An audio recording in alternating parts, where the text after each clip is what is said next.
I appreciate you taking the time for joining us in this cybersecurity for childcare business webinar. If you have questions, of course, type them in the chat so we can assist you. Just before we get started, here's our disclaimer. Basically, that the information contained here has been prepared by Civita Strategies and is not intended to constitute legal, tax, or financial advice, and that reproduction of this information is expressly prohibited. Perfect. Having said that, let's talk about what we will cover today. We have designed this webinar to be practical and specific to childcare businesses. We will start by understanding why cybersecurity is crucial.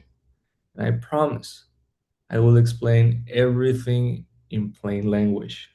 I will not use any technical jargon that becomes too complex. We will then move into concrete protective measures that you can implement even on a limited budget, we can say. You will learn how to train your team effectively because your staff are your first line of defense in protecting sensitive information. We will also cover what to do if something goes wrong because being prepared is just as important as prevention. By the end of this webinar, you will have a clear, actionable steps that you can take to better protect your business, the children, and the families, which is what we really want to achieve at the end. Let's look at how technology has transformed childcare in recent years. And when I say this, you probably can think of a few things on how technology has changed your business or things that you have heard of, you have seen. Understanding these changes helps us see why cybersecurity has become so essential for your business. Digital record keeping has largely replaced paper files.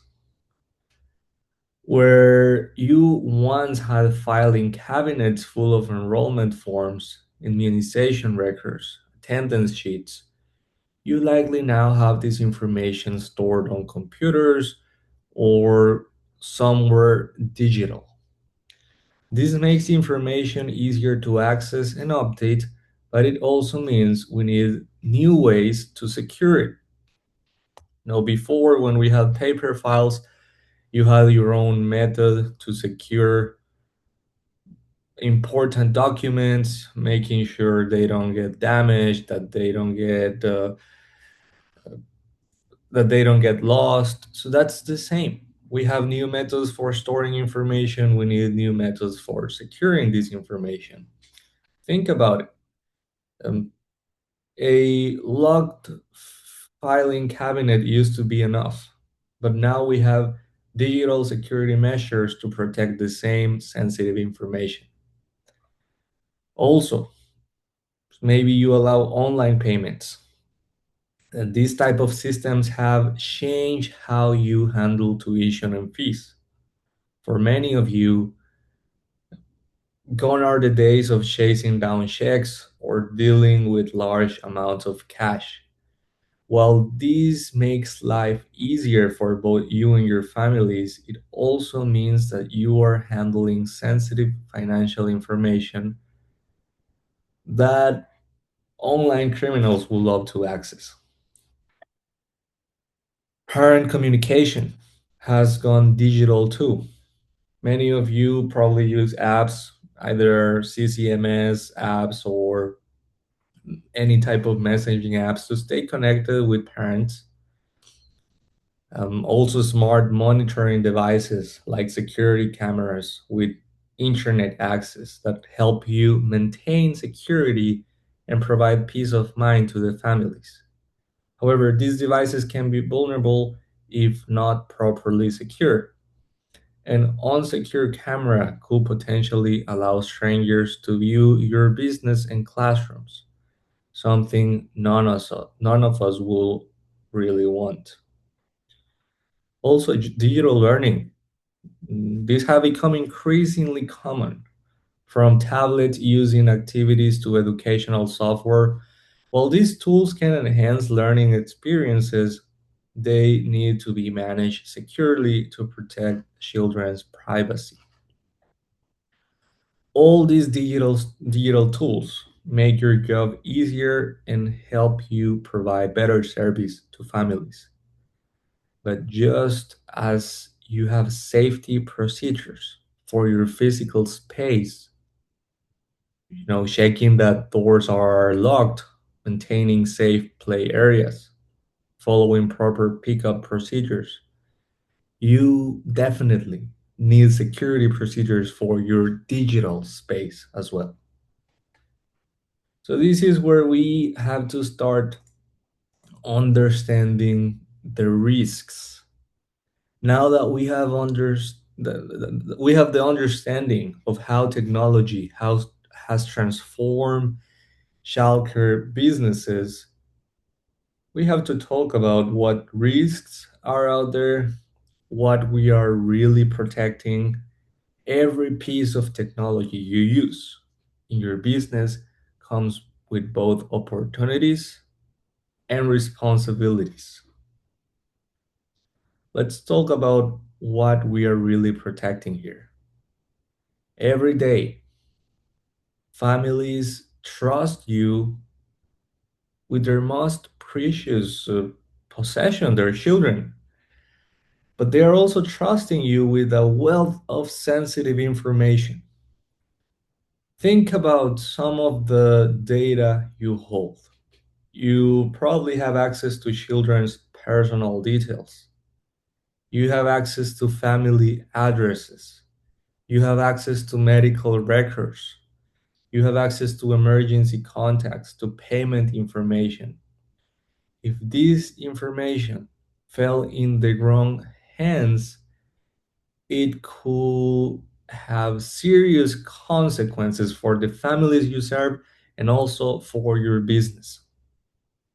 You may also have custody of you may also have a custody paperwork or children's IEPs. The list of delicate information you have could be very, very, very long. That's why your reputation is built on trust, trust that you'll keep children safe, help them learn, and protect their privacy. A security breach could damage that trust and impact your business for years to come. You don't need to be a tech expert to understand cyber threats. Think of them like any other safety risk you manage in your business. Just as you take steps to prevent accidents in your physical space, you need to take steps to prevent digital incidents. Probably the most common threat that you'll face is something called phishing. Maybe you have heard about phishing, maybe you have uh, seen phishing, but phishing is basically any fraudulent email or text message trying to trick you into revealing sensitive information. Sometimes also they try to trick you for downloading harmful programs. So imagine a stranger pretending to be a parent to get information about a child. That's what phishing is in the digital world. And it's unfortunately very, very common. There are other types of threats. For example, when there's a type of threat called ransomware. It's when criminals log you out of your own computer system and demand a payment. This has happened to many businesses, sometimes forcing them to close temporarily while they resolve this issue. These threats sound scary, But here's the good news: most can be prevented with some basic security measures that we will cover next. Let's focus on the fundamentals. The security equivalent of washing hands and locking doors. These are simple steps that you make and they have a big impact. They make a big difference. So, strong passwords are your first defense. Instead of just using a word or a date, try using a phrase that you'll remember but others couldn't guess. And make sure you have longish password. It doesn't have to be a paragraph long, but also maybe few words. Um, if you can have a mix between uh, capital letters in between the password, maybe some symbols, will be much stronger than just a password that says Schalke123. Software updates aren't just about new features. They are like, we can say they are like immunizations for your computers. So if whenever we update our softwares, we're also protecting against new threats. So if possible, you can enable automatic updates. Also ensure you have a secure Wi-Fi network. We will talk a little bit more about that. That's part of some of the strategies that we're covering. And just as you have a system for organizing your physical space, you need a system for organizing digital information. Let's make this practical. You can create folders on your computer that clearly separate different types of information. You should keep sensitive data like medical records or financial information in separate secure locations. Think of it like keeping medications in a locked cabinet. Not everyone needs access, and it's a little bit more secure. When it comes to staff, give them access only to the information they need for their job. Your cook doesn't need to have access to family financial records, just like your bookkeeper doesn't need access to daily activity logs of the children in your program. If the staff make their lesson plans on your computer, the sensitive information of your families should not be accessible to them. This is where being able to communicate with families securely is extremely important. In today's world, parents expect quick updates. I'm pretty sure you have experienced that, seen that. With technology, everyone wants things faster. But we also need to find a balance between convenience and security. So we can consider using secure messaging apps designed for healthcare businesses rather than regular email or text messages. These apps often include built-in security features to protect information. And here's a crucial point. If you receive an unusual request, especially about financial information or child pickup arrangements, verify through different methods. If you get an email requesting sensitive information, if you get an email requesting any type of login information, pick up the phone, call the parent directly if it's pick up, If it's from organization, just call the organization before you do something. Um, when I mention these kind of things, you're probably thinking, well, I can easily realize if it's true, if it's real, or if it's a phishing attempt. In reality, is that phishing attempts are many times successful. So we want to be very, very careful because they have become really hard to catch. That's why we have to always be thinking there might be phishing attempts to your business, to you trying to get either financial information from your business, either information from the children, from the parents. That's a risk that has been created with the use of technology. So we have to make sure that we are covered. Money matters require extra attention. Whether you are accepting tuition payments or processing subsidies, security is very important. So the first thing that we should do is choose well-known, reputable payment systems that specialize in business transactions. These services invest heavily in security so you don't have to figure it all out yourself. So your first line of defense when it comes to handling payments, keeping money safe, is choosing a well-known, reputable payment system. There are many out there. Um, of course, not all the time they will be the cheapest, but there might be some very, very safe options that you can choose from. Also, never write down or store complete credit card information.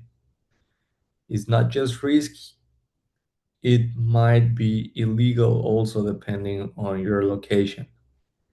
So instead, use a proper payment system that handles this securely. If you want to do automatic payments, never save family's credit card information or even banking information. There are many programs, many services out there that can do this for you securely. They will have filters so nobody can access their information. Probably even you will not be able to access to see their credit card number, to see their bank account number. It will be stored securely. It will be in a system that has many layers of security to prevent from prevent anyone from accessing this information. So now we have covered the foundations of security. Now let's talk about how to put these principles into action in your daily operations. Let's spend some time talking about one of the most important aspects of cybersecurity, and that's your team. You can have the best security systems in place, but if your staff aren't properly trained, it's like having state of the art logs but leaving the windows open. So if our staff is not properly trained, our system is not going to work. Training doesn't need to be complicated. Training doesn't need to be extremely technical. We can start with the basics, things everyone in your business should know. For example, make sure everyone understands what information is considered sensitive. This includes obvious things like social security numbers and medical records, but also Things people might not think about, like photos of the children or daily activity logs that include personal information. When it comes to handling sensitive information, you have to establish clear rules. For instance, staff should never share login credentials even with coworkers. If someone needs access to a system, they should have their own login. Think about it like name tags in your business. Everyone should have their own, not share someone else's. Email safety is also crucial because many security breaches start with suspicious email. Teach your team to be cautious. If there are any unexpected attachments, any unexpected links, even if they appear to come from someone they know, a good rule of thumb is to ask three questions before clicking anything.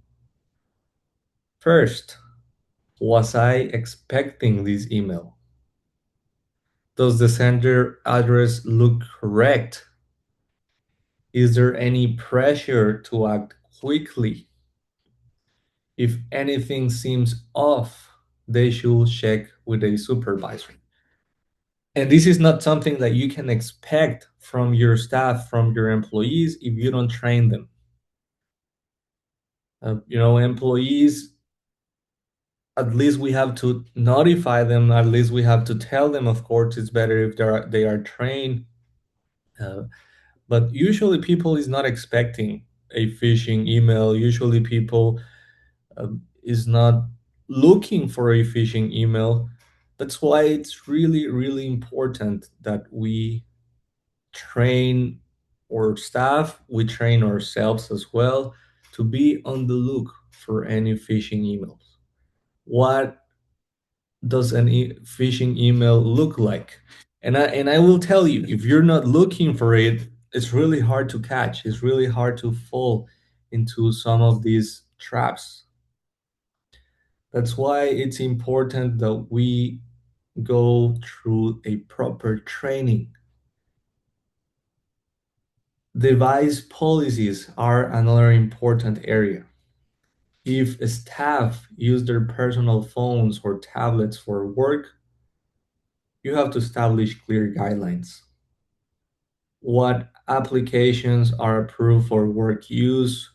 What security measures need to be in place? For example, all devices used for work should have screen locks and automatic updates enabled. That can be one example. Finally, make sure everyone knows what to do if they suspect a security problem. To create a clear reporting procedure, who should they tell, what information should they provide. The faster you know about potential problems, the better you can protect your business and the families you serve. Uh, Phishing emails, especially, or any type of email threats, usually or well, sometimes will not go only to one employee. So if you have, let's say, 5 employees, maybe 3 of them will get a phishing attempt. If one can detect it but doesn't let the other ones know, maybe the other two can fall into the trap. That's why have procedures in place. If an employee detects a phishing attempt or a potential threat, a potential breach, how are they going to report it so that everyone knows? And it can be as simple as just telling you or you sending a message in the employee chat, or it can be something as simple as that. It doesn't have to be a staff meeting that you have to do for maybe you in case of an emergency that can be a measure, but just notifying everyone that there's a potential threat out there to be on the look, that you detected a phishing email. Just if you got something similar, don't fall into it. So, it doesn't make sense if we train our staff, if they are really good at catching phishing attempts, if we don't have a procedure to let everyone know. So remember to regularly reinforce these training points. Just like you regularly review safety procedures for your physical space, make cybersecurity of your ongoing professional development conversations. And just as you have daily opening and closing procedures, you need regular security routines. So this cybersecurity thing becomes practical and manageable. For daily routines, you can start with simple checks. Make sure computers are locked when not in use. Verify that only authorized staff are using business devices, and ensure sensitive documents aren't left visible on screens or printers. Weekly checkups should include reviewing any security warnings for your software, backing up important files, and making sure all systems are running properly. Monthly, take a deeper look, review who has access to what systems, check if any software needs updating, and verify your emergency contact information is current. No one likes to think about things going wrong, but having a plan is essential. A security incident could be anything from a lost device containing family information to suspicious email that someone accidentally clicked. Your incident response plan should be written down and easily accessible. The first steps are crucial. Isolate any affected devices by disconnecting them from the internet, document what happened, and notify your business leadership immediately. Clear communication procedures are vital. Who needs to be notified, in what order? Sometimes you'll need to inform families, but you might also need to contact your insurance provider. Your bank or even legal authorities also might have to be involved depending on the situation. If a security incident affects your family's information, how do you communicate becomes just as important as how you fix the problem. Parents trust you with their children's information, and maintaining that trust requires honesty and transparency. So we have to be open, we have to be honest as soon as possible. If you detect a threat that might have compromised children's information, again, be open and honest with them as soon as possible. Start by gathering the facts. What information was potentially exposed? What steps have you already taken to contain the problem? What do families need to do to protect themselves? Having this information ready helps you communicate clearly and confidently. Your message to families should be clear, timely, and action oriented. Don't use technical jargon. Explain what happened in simple terms, what you are doing about it, and what steps, if any, families should take. For this, is also important that you have a procedure beforehand.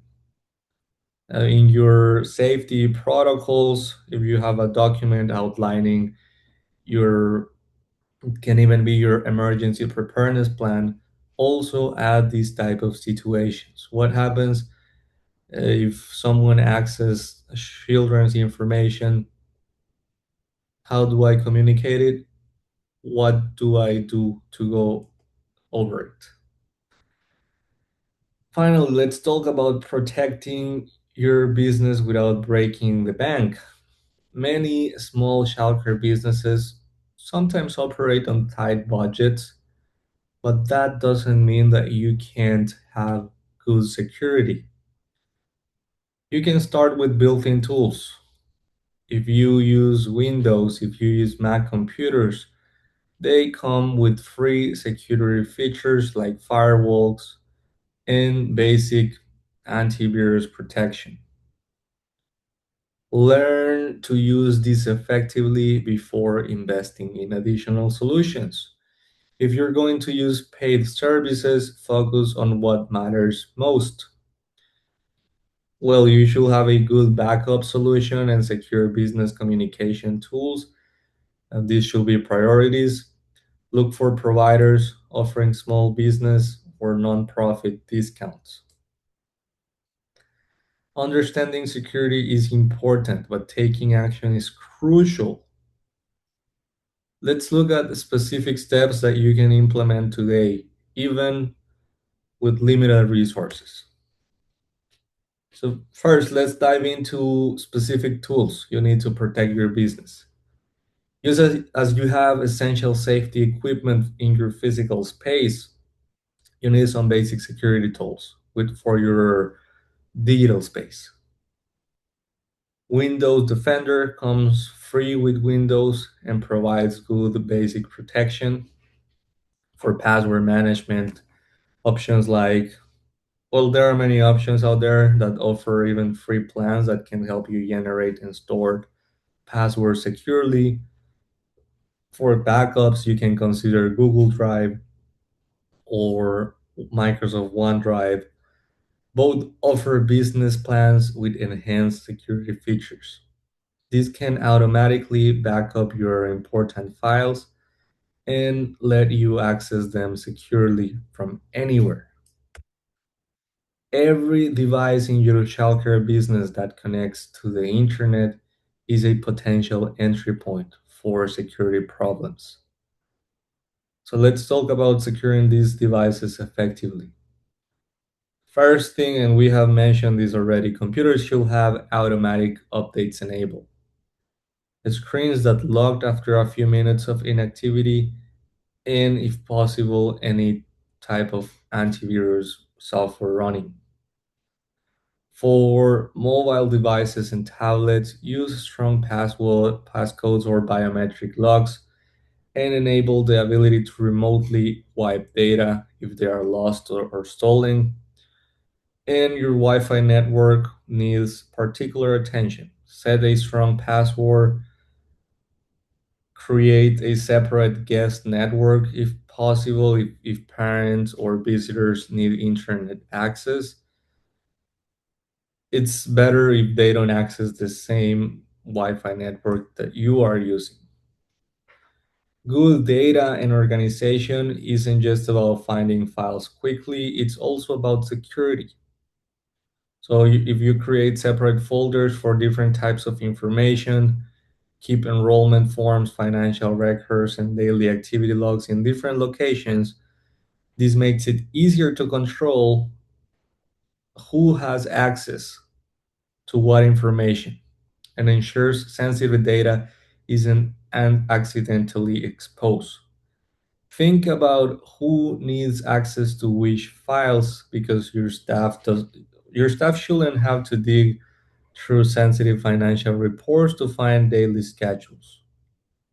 And your accountant doesn't need to access children's photos to access financial information. Whether you are checking in from home or managing your business while traveling, accessing your business information remotely needs to be both convenient and secure. So never access sensitive business information on public computers or using public Wi-Fi without protecting. If you need to work remotely, use something called VPN Think of a VPN like a secure tunnel for your internet connection. It protects your data as it travels between your device and your business systems. Set clear guidelines for any staff who need to who needs remote access. What information can they access from home? What devices can they use? What security measures must be in place? As a childcare business, you're required to keep certain records secure and maintain them for specific periods. Different states have different requirements, so check with your local licensing agency about specific timeframes. Beyond basic record keeping, you need to consider privacy regulations. If you accept credit card payments, you must comply with payment card industry standards. If you handle healthcare information like medical records, you need to follow privacy guidelines. Document your security procedures, incident responses, and staff training. A crisis communication plan is like an emergency evacuation plan. You hope you'll never need it, but you must have it. So, have templates, have procedures prepared in advance to help you respond quickly and professionally if something goes wrong. Try to maintain these up to date, prepare templates for different types of incidents. These should explain what happened, what you're doing about it, and what action families might need to take.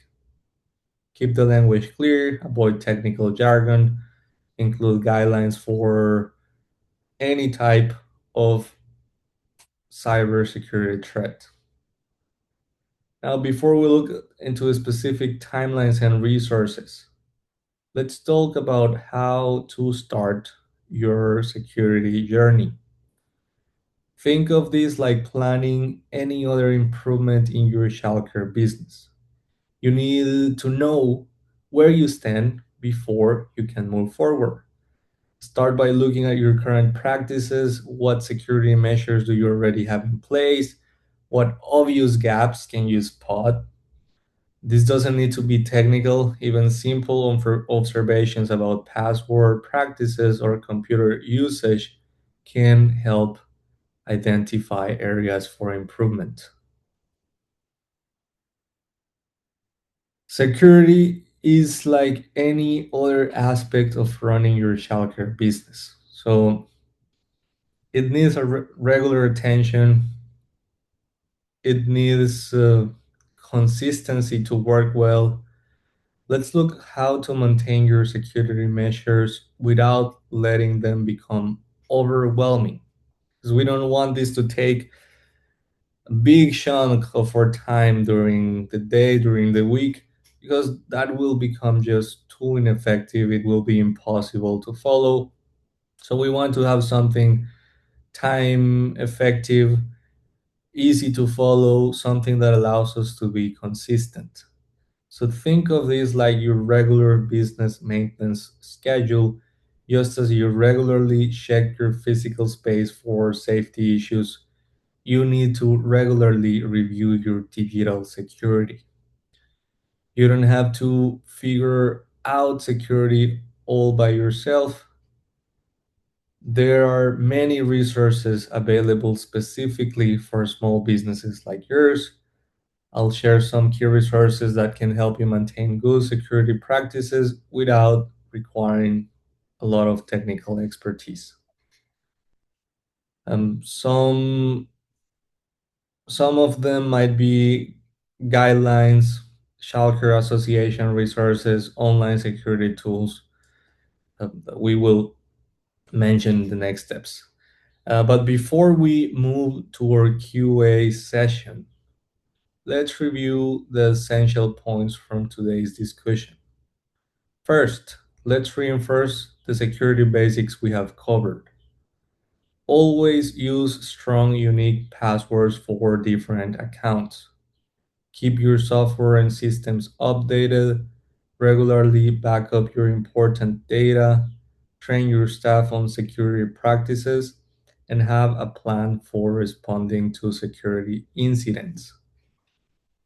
Your immediate action items should include first reviewing your current passwords and updating any weak ones. Second, check that your backup system is working. Third, document who has access to what information.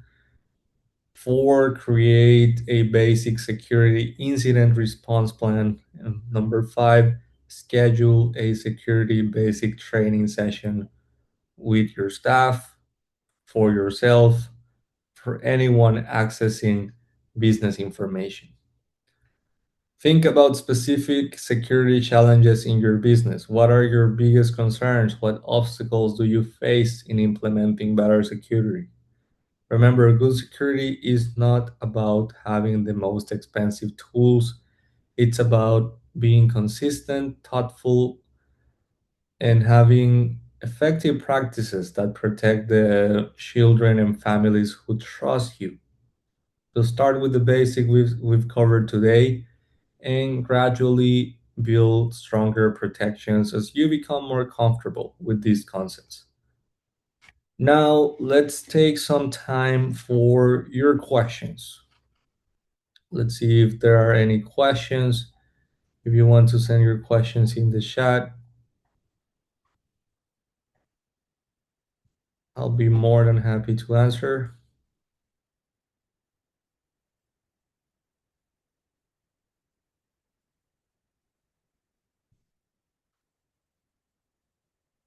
Perfect. I see no questions. So I see no questions for now. If there are additional questions, know that you can still reach out to us through small study groups. Um, so choose any topic that matters the most to you. Each study includes 4 sessions where you will dive into some key concepts. You will share experiences with your peers. These groups are very, very fun as they become very interactive. There will be a group of shelter business owners, shelter directors that can all share experiences and share some tips and tricks. Best of all, upon completing a topic, you will earn 4 GAPDS hours and you will become eligible for a $150 stipend for each small study track that you successfully complete. So it's a win-win situation. You connect with your peers, you get some good resources and content, plus you get 4 GAPDS hours and a $150 stipend. One more thing, we also have one-on-one coaching available. Um, we have added also retirement coaching to help you plan for your future. So if you have questions about setting up a retirement plan, what retirement plans works for you, now that topic is available. No question is too big or too small. Or experienced coaches will provide tailored advice, practical strategies, and ongoing support. So take advantage of these resources. This is all being brought to you by Vical and Civita Strategies. So please take advantage. Also, this is last chance. If you haven't written your name and GAPDS number in the chat, please send it now. I see a lot of you already sent it at the beginning of the session, but if you haven't, please send it because that's the only way we can connect your GAPDS account to you and give you full credit for the session. So I think all of you send it. I'm just taking a quick look to the chat right now. So I think we should be good. But if I'm missing anyone and you haven't sent it, please go ahead and send it now, because this is the last chance. And if there are no questions, I think that will be all I have for you today. I really appreciate you making the time for joining these sessions. Remember, there are some big takeaways from these. Think about your cybersecurity the same way as you think about the physical security for your facilities and for the children. It's really, really important. So before something happens, before we fall into a potential threat, we can take measures to prevent them. That way, we don't have to experience the negative consequences of any of these threats. So again, it was a pleasure for me facilitating this webinar. Hope to see you again in one of our future topics. Remember, participate in small study groups, participate in one-on-one coaching, and we will see each other next time. Thank you. Have a good rest of the day. Have a good long weekend, everyone.